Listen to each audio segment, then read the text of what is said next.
From the birth of the early church to the birth of our nation and throughout its history, the church has always been the heart of a community. Jesus established the church and proclaimed in Matthew 16 that what he built, even the gates of hell will not tear down. God's plan for the church has always been that it will endure and abound. And as a mandate, Jesus called the unity of believers to come together as the church. Because within this context of community, we carry on his work to serve the lost, broken, poor, and marginalized. It is in this community that we gain new perspective of God's dwelling place. God now dwells in us and with us, and collectively, we create a place for people to come together. But just as the temple was threatened in the Old Testament, with each generation, we see growing indifference and hostility towards the church. And as people lose hope, a church dies, and its community is forever changed. As churches all over are struggling to keep doors open, there is a call to action for the rest of us to save the local church. At Sandals Church and the ROGO Foundation, we honor the call. Here are two of those stories. Over the last several decades, churches have been closing their doors at a staggering rate. It's been reported that 65% of churches in America are in a state of plateau or decline. So the reality is our culture is complex more than ever, and it's changing faster than ever. And a lot of churches are struggling keeping up. The statistics say that the church is really losing the battle in America. Millennials are fleeing the church. Thousands per week, per month. Church attendance is on the decline. Approximately 10,000 churches will close their doors this year alone. The people in the community are struggling with unemployment. There's thousands of church buildings around the country that are broken down because there's no money left, there's no people left in the church, the building is falling down. There's very little life in so many of the churches around America. The reality is the church in America is in trouble. I'm coming to you right now from a place that was a church where people gathered, people met, and people worshiped. But take a look at it. It's falling apart. It's run down and literally full of weeds and boards and no people. And this is right here in Southern California. And this is the condition of many, many churches today. And the problem is simple. Number one, literally a lack of leadership. People don't know how to reach young people today. Millennials are leaving the church at an incredible rate. And number two, just a lack of authenticity. And really what we need is a wave of a church committed to being real so we can turn this around.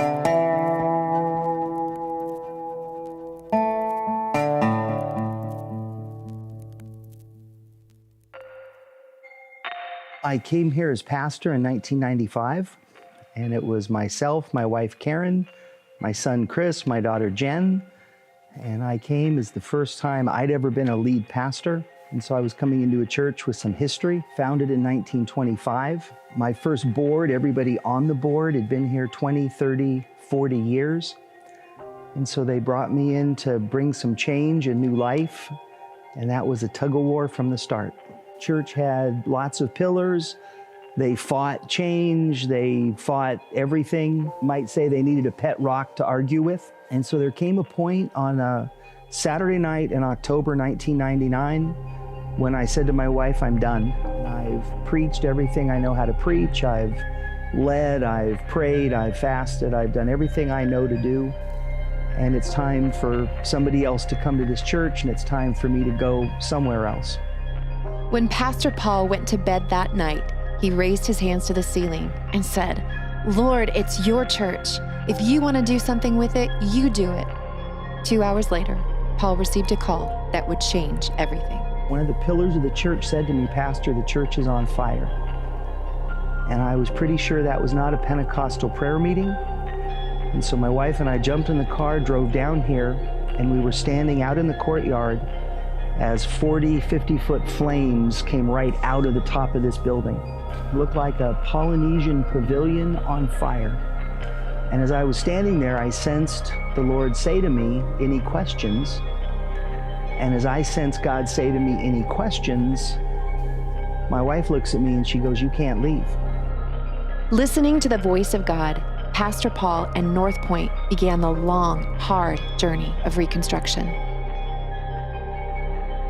3 years into the multi-million-dollar project, the unthinkable happened to our country: the terrorist attacks on September 11th. As a result, North Point's insurance company declared bankruptcy, paying out claims related to the attacks. This meant there was no money for the completion of the church. In a poor city with a failing economy, the bank loan of $1.6 million set the tone for mere survival. We worked as hard as we knew how to work. We made the best decisions we knew how to make. And I think we felt like we were a hamster on a wheel. You know, I think we felt like we were climbing that greased flagpole, and that we were just in a hole, for us, primarily financial, that we just could not dig out of.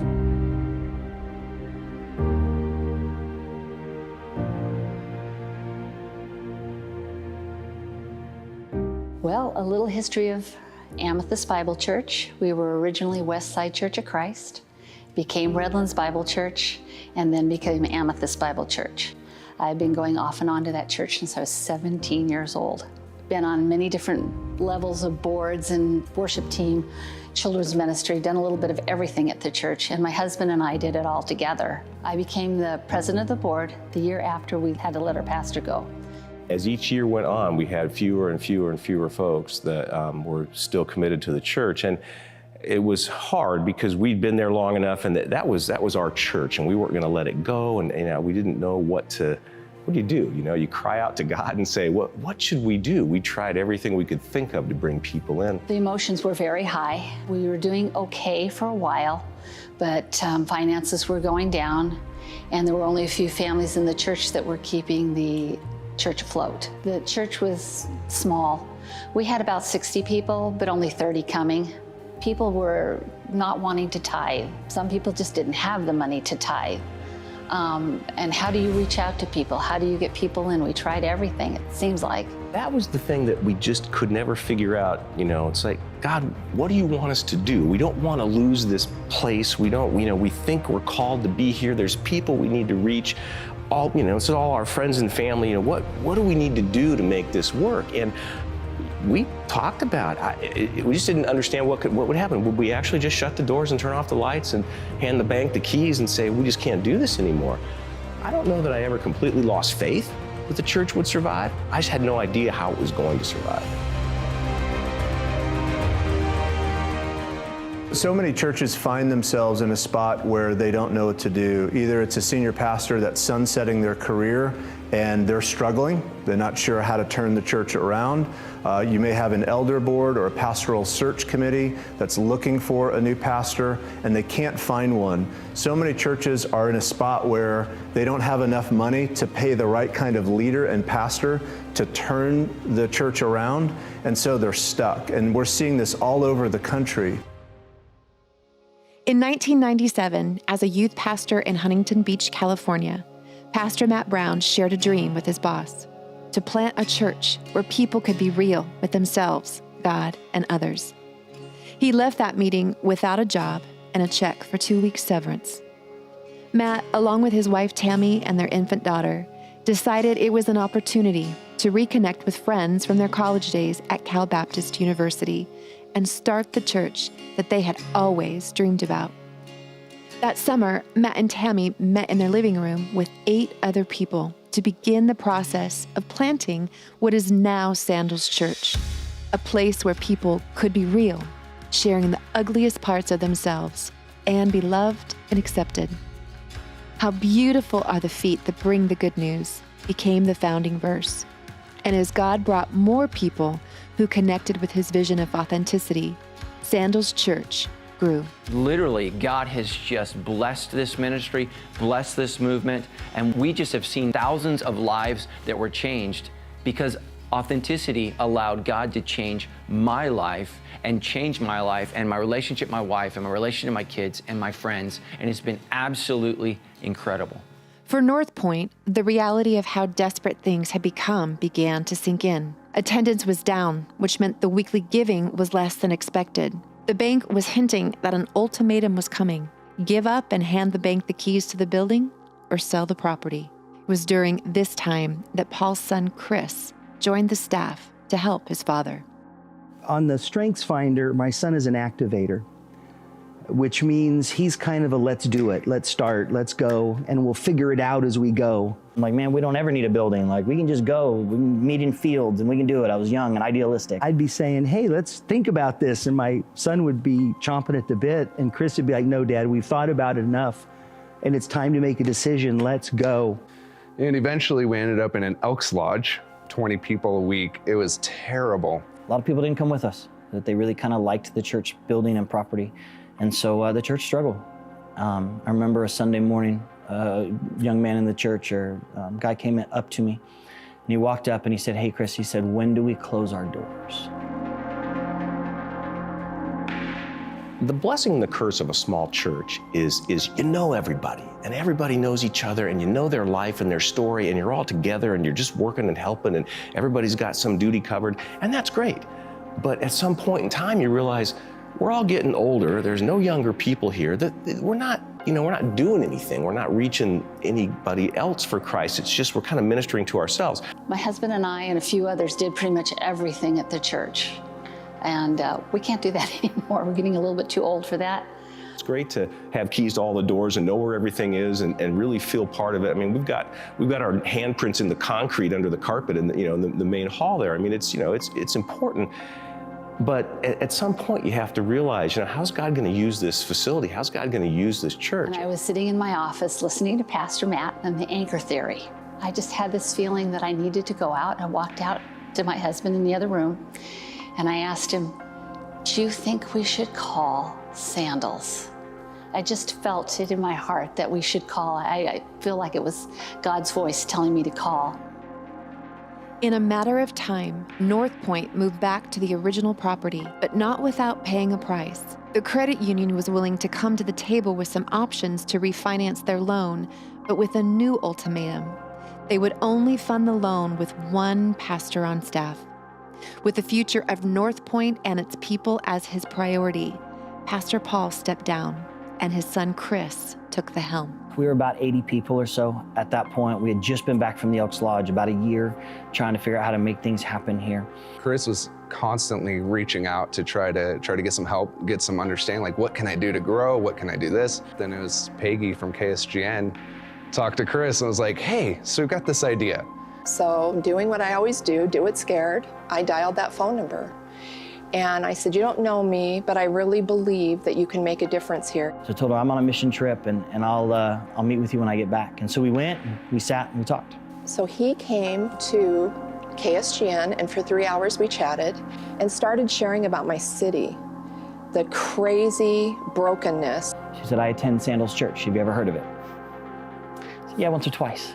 And she said, Pastor Matt has been sharing his vision of 500 churches and more campuses. And she said, this is the first time I've ever attended church outside of my city. I live in San Bernardino and I'm attending in Riverside, and I want to be able to attend church in my city, and I'm a connector, I connect people. I haven't talked to anybody about this yet, but I want to see if you might be interested in connecting with Sandals to become a Sandals campus in San Bernardino. I thought, okay, I'll have that conversation. And so I set up a lunch at Olive Garden, and I felt like a fly on the wall. These guys are talking, and then I had to leave it. Peggy and I and John Brown and Jeremy McAllister sat at Olive Garden, and John just shared the plan. This is our desire to partner with churches. So I went home, I prayed on it for 2 weeks. We got together again for lunch. I said, John, I really appreciate the offer.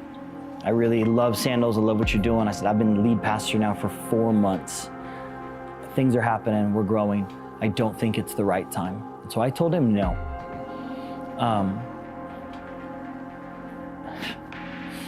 And in that moment, John looked at me, he said, Chris, he goes, I completely understand that.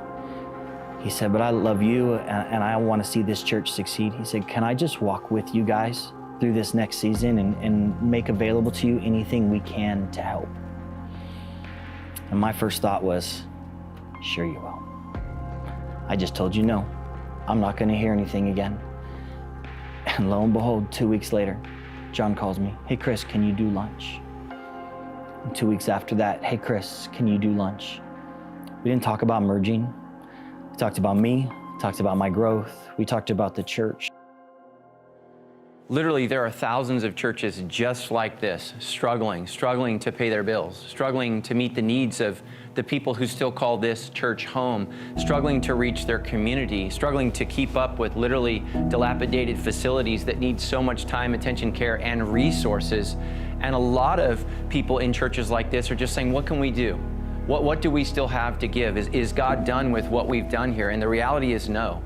And let me just tell you why, because there are churches that are thriving and God is doing amazing, amazing things through, and they have resources, they have inertia, they have momentum, they have all kinds of vision that literally if they could come together, those two things together could do way more. And so churches like this, they have an opportunity to be stewards of literally all the sacrifices that people have made for decades in churches like this, to take these resources and say, God, we're not done with the investment that we've made for the kingdom. And together with momentum and vision and resources, we can take literally the hearts and passions of generations past and join with generations present that are doing amazing things for the kingdom of God. Because the reality is struggling churches and thriving churches can do way more together when we partner together for the kingdom of God. North Point continued to try and work through their circumstances, but to no avail. As alarming as the call in the middle of the night regarding the arson fire, Chris received a call that was just as devastating. And then I got a call from the credit union. And they said, Chris, we're not going to renew your loan on the building from the fire. They just said our assets and our income do not justify the loan that we're looking for. And so we can't give you this next 2 years or 5 years. And I have no clue what would have happened. And it was our job as board members to make sure that the ministry continued, and our backs were against the walls. Knowing that they had no choice and no means to repay the bank, foreclosure of the property was imminent. Chris and the board decided to go forward and start the process to become a Sandals Church. What I want to encourage pastors, search committees, boards to do is to think creatively. Maybe the path forward is through a partnership. Maybe the path forward is through merging with another church, a church that can bring in resources, leadership, vision, and a model of doing ministry. And that partnership is what it'll take to revitalize the church. San Bernardino is one of the most violent cities in America, and ministry leaving there is a terrible thing. But Sandals coming in and doing that allows that ministry to continue for the next generations, and so that hopefully God will be able to make a massive impact on the city. I think the church in America literally is struggling because there's a vacuum of leadership. A lot of guys love God, they know a lot about the Bible, but they're not great leaders. And so really what we need is leaders. And so I think of the verse in the Bible where it says the men of Issachar understood the times and knew what to do. And I think God has given me a vision, A, to understand the times, and B, to say, okay, here's our strategy moving forward. A lot of people, when I first started off, they were opposed to the vision of being real. Life is about being real. Everything is about being real in your marriage, in your relationship with work, your kids, with God, with yourself. And we literally live in a delusional time where we can lie to ourselves, and it's destructive. You can never become who you're supposed to be if you're not honest. I met with our executive team and I said, we've got two major barriers to scaling and growing the way I think that God wants us to scale and grow. The first barrier was a financial barrier. We had a much bigger vision than the resources that we had to reach that vision. And then the second barrier was people. We didn't have trained pastors and trained worship leaders who are ready to take on all these new locations, churches, and campuses. And so that's why we created the ROGO Foundation. And the ROGO Foundation is focused on two things, people and places. And the people side of that is training pastors on how to do ministry at Sandals Church and training pastors on the culture and DNA of Sandals. So the foundation ultimately pays pastors and worship leaders to train and learn our system and our culture.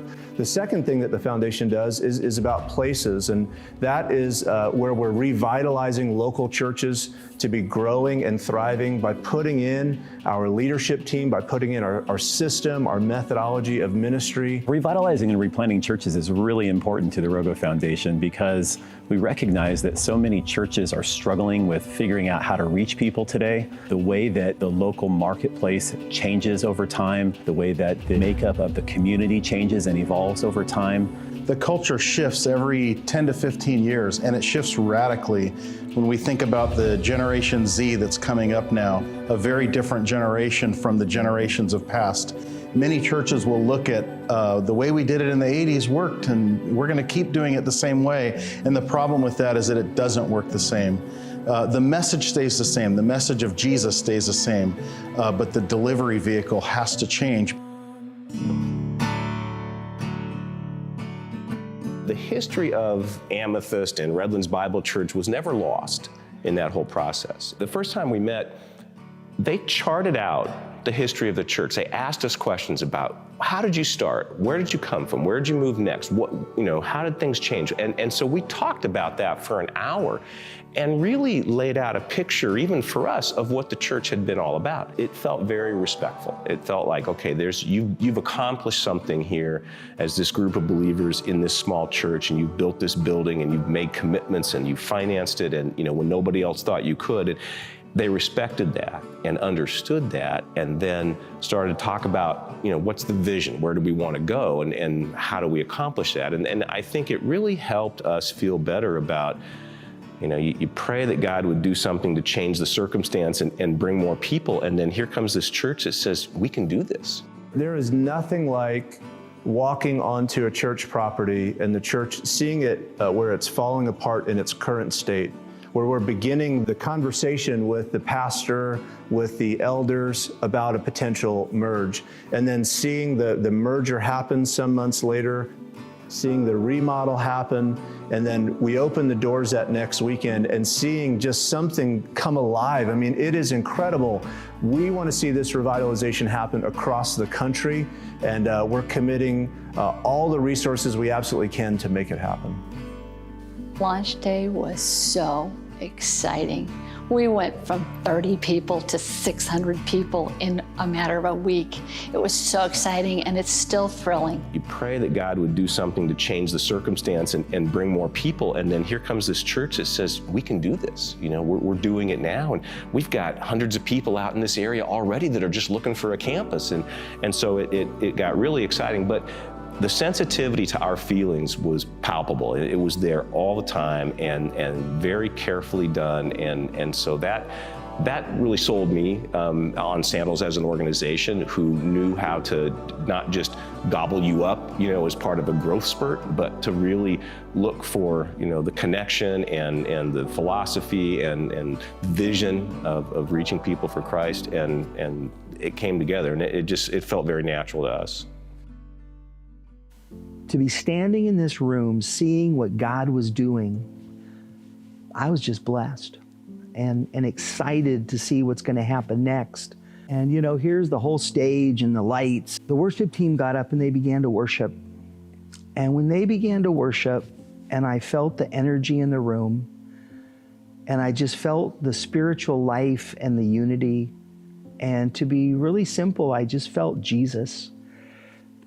And when I felt that energy in this room where I had preached for 21 years, I literally just knelt down right where I was. I just knelt down and cried. Hardest thing to do, but the best thing to do is get yourself out of the way. It's God's church, it's Christ's church. We need to look for His leading in what we're doing. The world needs Jesus, but the way they find Jesus is in the church. The church is the hope of the world, and it's changed my life. It's blessed my kids. It's saved my marriage.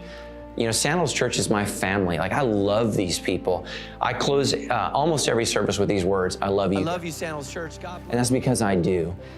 And I think that's what the church is supposed to be, God's body on earth, just loving His people. And the church has been such a wonderful thing for me in my life, and I want to share that with people.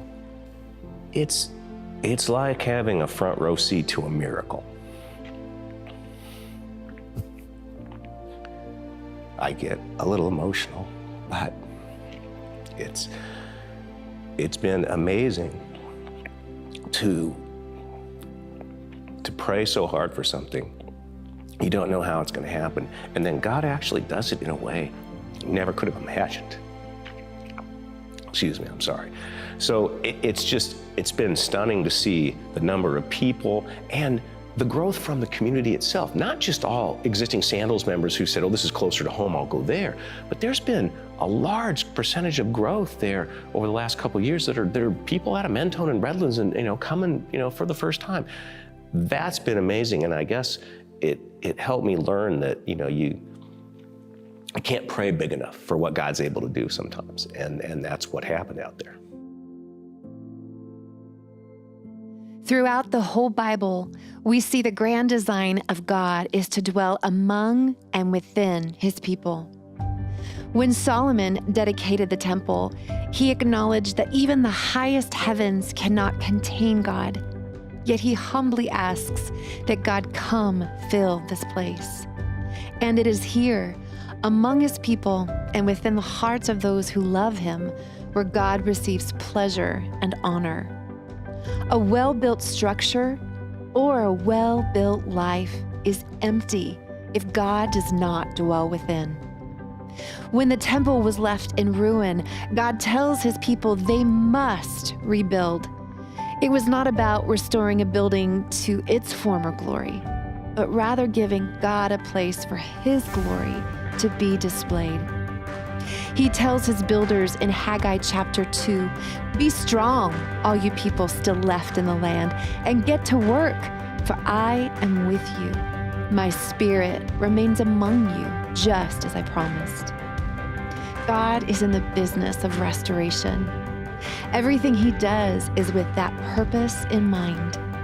He tells us there is nothing he can't make new. It is through the restoration of God's people and God's dwelling place that his plan is made complete. For this reason, ROGO Foundation's mission is to see God's glory come fill people and places. With each new project, our prayer is simply, Lord, come, fill this place, and dwell here. So here's what I want you to do. As you drive around your local community, I just want you to take a look at a number of churches that were once thriving places of worship, but now they're desolate. Their playgrounds are empty and the parking lots have nobody in them, even on Sundays. Look, Sandals Church and the ROGO Foundation, we've come together because that breaks the heart of God and it breaks our heart. And we believe that those churches can still have an impact for generations in the future. We invite you to join our efforts so we can see one less church close its doors. Look, if you're a person who's been blessed by God and you care about the church and you want to make a financial donation, I would encourage you to do that. If you know of someone who has a church facility or some kind of asset that could be devoted to this kingdom building project, then that would be something incredible. Or if you're just a pastor and you're struggling, wondering if this is the next step for your future and your church's future ministry, let's begin the conversation today.